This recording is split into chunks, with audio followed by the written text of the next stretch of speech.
You got to get permission to travel the earth. You can't go to Antarctica and places like that to see what's really going on the other side of that ice wall. Why? What is over there that they don't want you to see? That only government officials could go to plain ice. So you telling me that we can't go hang out in plain ice where there's nothing at? Why?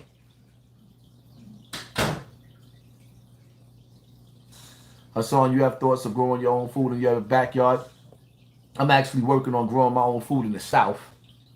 On farm land. Not in no little space where you only got enough food to grow for a week. No, you need land. Acres. That's why I said we got to start tapping in with people that's in the South that already got acres in their backyards and start spending money to have the work done down there where you could actually have your own pipeline where they get on the highway with your own trucks and bring foods to your own communities. You don't need them. Those who supply you control you. Take your control back. The Jewish communities have their own stores, their own hospitals, their own farmland. The nigger from slavery has nothing. The Jewish community from the Holocaust got their own hospitals, own lawyers, own doctors, own grocery stores. That's all you need.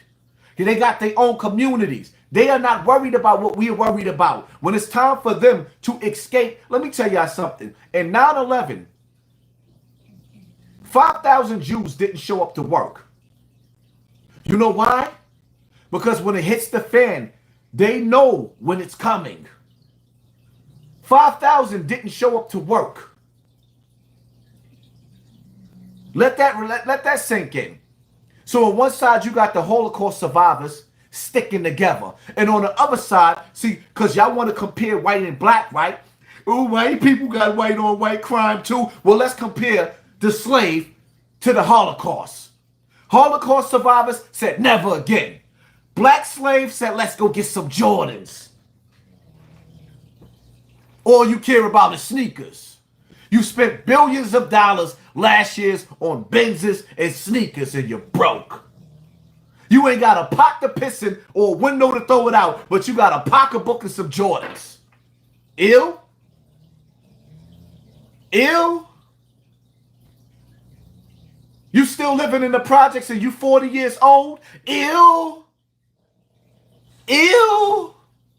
You still living in the projects and you 40 years old? You still got them, you still stuck in the tenement buildings and you 40 years old? Ill. You had 40 years to get it right. Ill? You still getting on the elevator with the pissy hallways? Ill? I said it, ill, you nasty. You got the cootie, don't touch me. Sugar, sugar shot, sugar, sugar dot, dot. I got my cootie shots, nigga. Ill? You ain't just coming home from jail. What's your excuse? You driving a Benz? Can't even find parking on the block. You got a $40,000 car. Got a $2,500 stank wig. Gotta put my wig on. Let me hide them edges. Here, let me hide them edges. Look. Your edges look like Hassan Campbell. He fading, baby. Huh? You got the edges? You fading, baby? Huh? Yeah. Stop worrying about your goddamn weave. It's unbelievable. Get the hell out of the hood. Or better yet, why leave the hood? Well, you could turn those tenement buildings into condominiums.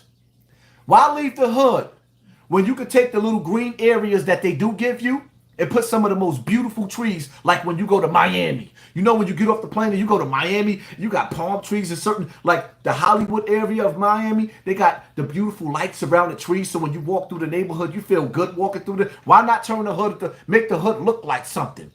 You got money, right? So all the money go on your back. While the rats is jumping through the garbage cans, what you get, you reap what you sow.